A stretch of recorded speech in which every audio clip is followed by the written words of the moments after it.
All right, let's talk a little football. John McMullen, 97.3 ESPN.com, at JF McMullen here on the Boardwalk Honda Hotline. We're live at the Ocean City Boardwalk, right outside of the Ocean City Music Pier on Moreland. So stop on by if you're going to walk the boards tonight. It's a nice night to do so. Mike Hill, Pete Thompson, and, of course, John McMullen joining us now here to talk a little football. And, John, man, what an interesting story was happening the other day. I mean, does Mychal Kendrick, in fact, play for the Browns now?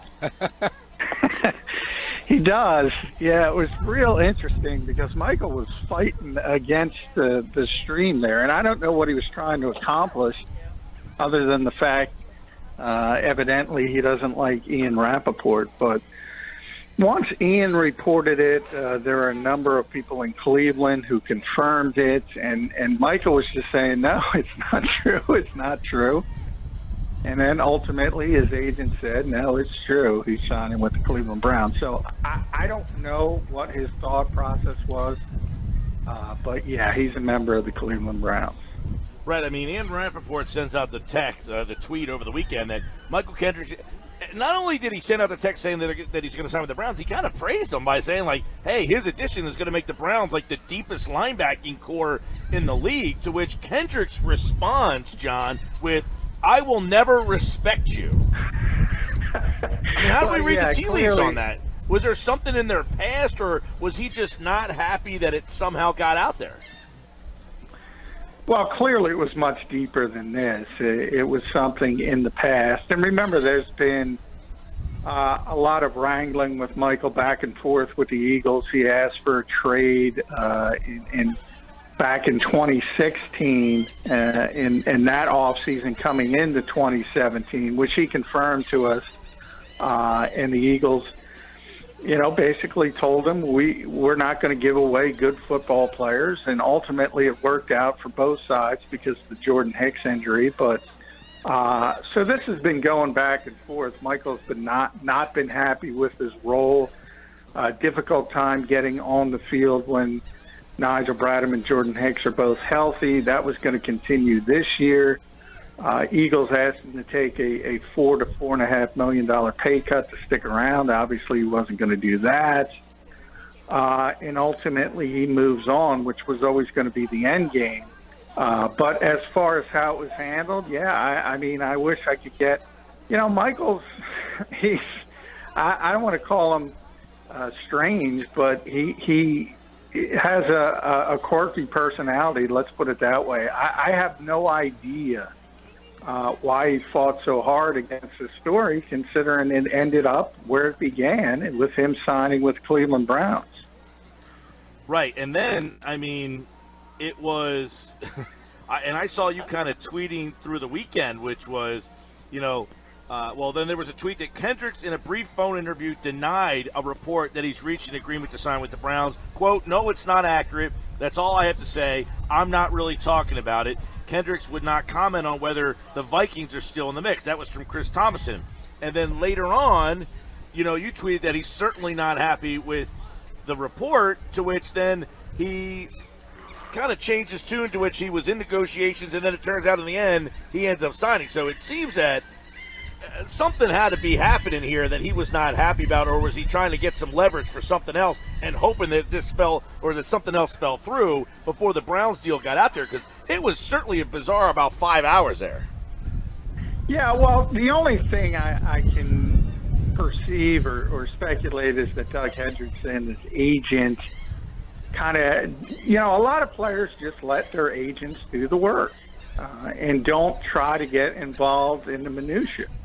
And perhaps Doug had not contacted him and indicated how close it was with the Browns. From his perspective, he had visited Minnesota, Oakland, and Cleveland. So he might have thought three teams were in the mix and they were still negotiating, but the reality was that Doug had locked things down with the Browns, and everybody in Cleveland was saying that the Browns expected him to sign on Monday. And perhaps he didn't get that information. That's the only thing I can think of. Right. And obviously, if you take that a little further, and it comes from a reporter that he doesn't respect, well, he's not going to like it, but ultimately Ian was right. And I'm not because essentially, Mychal. He essentially seemed like he was trying to tear down the credibility of one guy. He even told Derek Gunn that fake news, brah. Like, this is not a done deal. Yeah. And, from a technical standpoint, I guess if you want to play semantics, it wasn't a done deal. But people were reporting that. They said, the deal is done, but he's expected to sign on Monday. So, and still, until you actually put pen to paper, from a semantic standpoint, it's not done. But they agreed to terms. Doug is a very well-respected agent. You don't expect him to back out of those types of things at the last minute, and they didn't. So, yeah, I wish I could tell you why he did what he did. It didn't make much sense, and he ended up signing. And then you have all this out there with, you mentioned the one Chris Thomason tweet. The other was just an expletive-filled phone call, partially because he probably didn't want the phone call. I can only, I assume Chris got it from his brother Eric, who plays with the Vikings. He doesn't have really a relationship with that particular reporter, but, whatever. He was signing with the Browns. He signed with the Browns, and it's pretty clear. I mean, he just doesn't like Ian Rapoport. And at the end of the day, John, he goes from a team that won the Super Bowl to a team that didn't win a game. Yeah, that's a big swing. But I'll tell you, from Cleveland, if you look at the talent that they've added over really the past 3 years, they're going to be a much improved team. You have to be improved, from 0-16, but they're going to be in a position to be much improved, and they could be sort of a Jacksonville Jaguars story in a couple years, because they've been drafting at the top of the draft for so long. All of a sudden you wake up and you look at the roster and say, wow, there's some pretty good players here. If they start to hit and they get competent quarterback play, and remember, even if Baker Mayfield's not ready, they traded for Tyrod Taylor, so they're going to at least have competent play at that position. I can't even picture that team not winning 4 or 5 games, and that's a huge spike, obviously, coming off a 0-win season. Yeah, I mean, I'm just reading over some more of these things. Just the Thomason tweet that you kind of mentioned, that he called Kendricks up and asked him about the Yahoo report because there was a second report, and he hung up on the reporter. I mean, click. Yeah, because, the Yahoo report was directly from his agent, which kind of nailed it down in the fact that, no, technically the deal was not done, but it was going to be signed on Monday. And, again, maybe there wasn't great communication between the agent and the player, and maybe Mychal had instructed him, just get it done and let me know. Who knows? But, once it became clear and it got past Ian Rapoport and people in Cleveland around the Browns started to confirm it as well, then at that point you got to sort of give it up and realize that,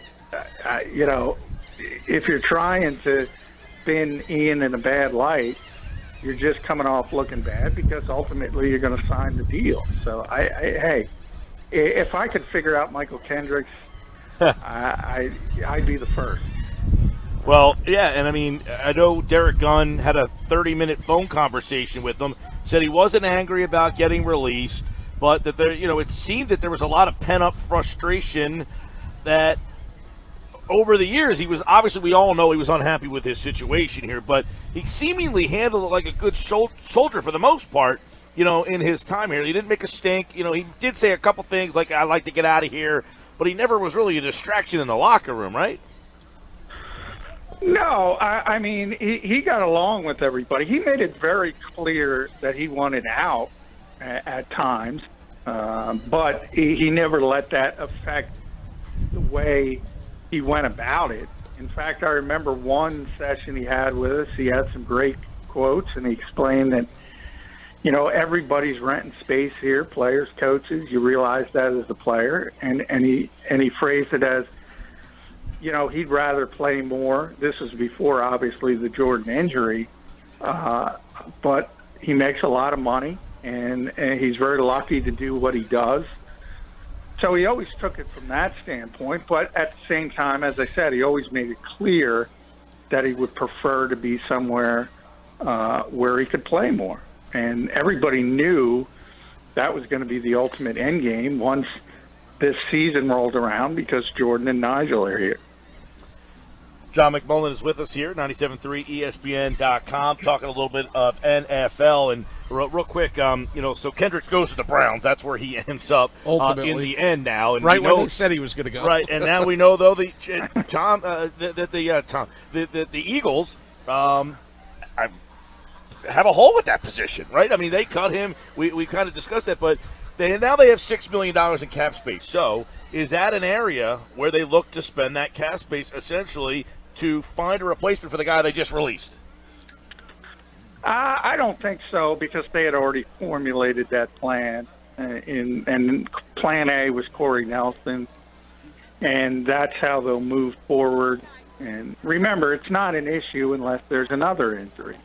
If Corey Nelson has to play 25, 30% of the snaps, the Eagles will be fine. That's what they were planning on.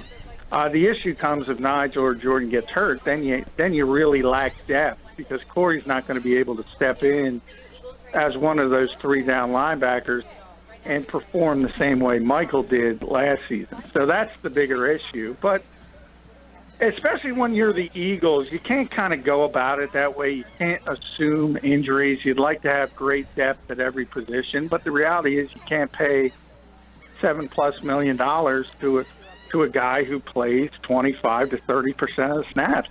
You just can't do that. Otherwise, you're going to have issues with the salary cap, even more so than they do. So plan A was always going to be Corey Nelson, and plan B was Paul Warlow. Now, Warlow gets injured on the first OTA practice and is gone for the season. So I'm not going to say they're not going to bring in a veteran because they need depth. But as far as and I put it in air quotes, starter at weak side linebacker, because that's not really a starter, as we've explained, that's going to be Corey Nelson.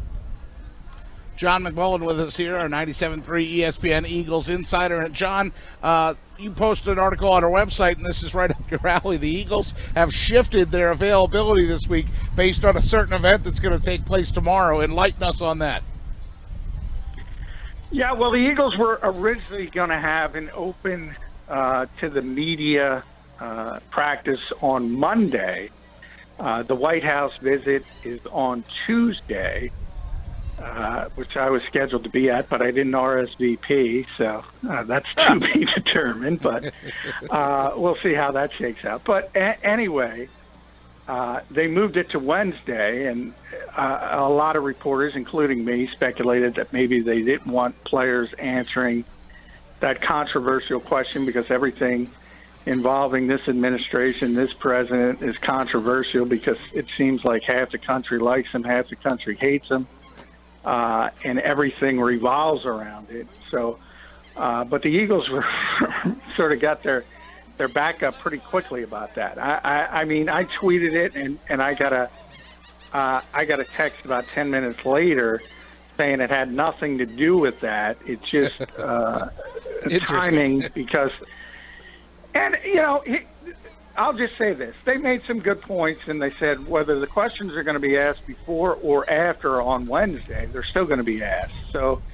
I did point out that's fair way to look at it, and it has been a narrative throughout the entire offseason. So they've been getting these questions before, but I mean, the timing is what it is, and they switched, and it certainly raised the antennas of more than one reporter and more than one fan. That's an off-the-field incident or issue that's going on with the Eagles right now. Of course, Carson Wentz had that charity softball game the other night too, John. Were you surprised by how many people showed up to that? And what does that tell you about Carson Wentz's footprint in the community and what he's starting to do off the field? Yeah, I mean, that's Carson Wentz. I mean, the Eagles hit a home run with him, unintended, with a softball game. But I mean, hey, they did their homework, and a lot of it, obviously, most of it from a football standpoint deals with his talents on the field. But one of the reasons he became such a good player so early in his career is because of the stuff he does off the field, and he just lives his life the way you're supposed to live your life, or most of us should strive to live your life.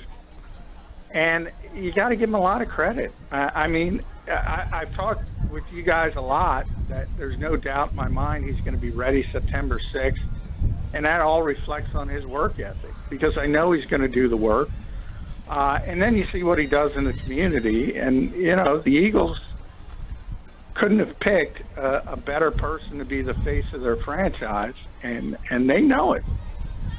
Which was more surprising, Steph Wisniewski winning the home run derby, or Jeffrey Lurie actually taking part in something athletic? And Jeffrey got a few hacks in, so he wasn't bad. But I think the bigger, because he's a golfer, I don't know if you've seen Jake Elliott up close, but how small he is. Right. But he was right in there with the home run derby, because he's got such a great stroke, as you would imagine, from a kicker and a guy who's great at golf. And it all sort of translate together. So he almost won that home run derby just because he's got that short swing and that powerful stroke. But yeah, it was a lot of fun, and I think you're going to see it every year because it was so successful. And I heard that Jeffrey was wearing a Nate Sudfeld jersey. Yeah, people had their antennas up. Well, you know what? I told you what Matt Collins said last week or the week before, and he said the Eagles have the MVP, and he was talking about Carson Wentz, the Super Bowl MVP, Nick Foles, and the future MVP, Nate Sudfeld. So the Eagles think a lot of Nate Sudfeld. I don't know about future MVP. I'm not jumping on that train, but they think they have a really good third-string quarterback, and they think they have the best quarterback room in football, and I think at least the latter part of that is certainly true. John, how about a guy that Carson Wentz is ultimately going to be throwing the football to, and Mike Wallace? You have a nice article up on our website right now at 973ESPN.com about Mike Wallace and what kind of Mike Wallace the Eagles may be getting. What kind of Mike Wallace do you think they're going to get? A productive Mike Wallace, a Mike Wallace that's happy to be in a new location? What kind of guy do they think they can have in Mike Wallace? Well, Mike's very happy to be here. He's explained numerous times. He's going to be 32 in August, so obviously he's closer to the end of his career than the beginning. And he explained, when he was younger, he had the opportunity to go into free agency. He kind of broke the bank with Miami, did again with Baltimore. So he's gotten all the money he needs. Now he wants to put the punctuation on his resume. He wants to get the Super Bowl ring.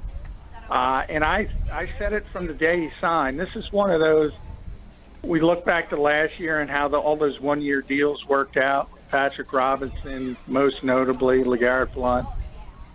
This has the opportunity to be one of those type deals because he's a perfect fit for this offense. He's taken over the Torrey Smith role, much better receiver than Torrey Smith. And I think he's always been sort of miscast, certainly in Miami, where they expected him to be a number one receiver. I don't think he was ever that, but he's been very productive throughout his career. And when you think about him stretching the field and you think about all the Eagles' weapons underneath, Alshon Jeffrey, Zach Ertz, Nelson Aguilar, it's going to be tough to stop this offense no matter who's throwing the football. Now, of course, he does have to learn the playbook first. What did he tell you about the Doug Peterson playbook? Yeah, I always tell you guys that, Doug's playbook is huge. And Mike is kind of taken aback by it because of how big and how varied it is. And he's really excited about being in that type of offense, which does so many different things and has the ability to take advantage of the strengths of different players with different formations and sort of masking things. And I think that's one of the underrated parts of the success of this team is the playbook and how prepared they are from week to week. And it goes back to Andy Reid. It's basically Andy Reid's offense with other things mixed in. And I think that talks to Doug Peterson. He's even taken things from Chip Kelly as far as RPOs. So he doesn't have much of an ego. And it's rare to have a head coach in this league that doesn't have a big ego. And he doesn't care where good ideas come from. He just throws them into his offense. And you have this playbook that Mike Wallace is really, really excited about. Right, of course, the Eagles in their final week of the OTAs, and then they have the little tiny break there before we start the training camp. It's going to be here before we know it, man. Training camp will be here very shortly, and we will certainly be keeping our eye on the defending Super Bowl champions. John McMullen on the NFL at GetMoreSports.com. And on the Eagles at 97.3 ESPN.com. Thanks, pal. Thank you, guys.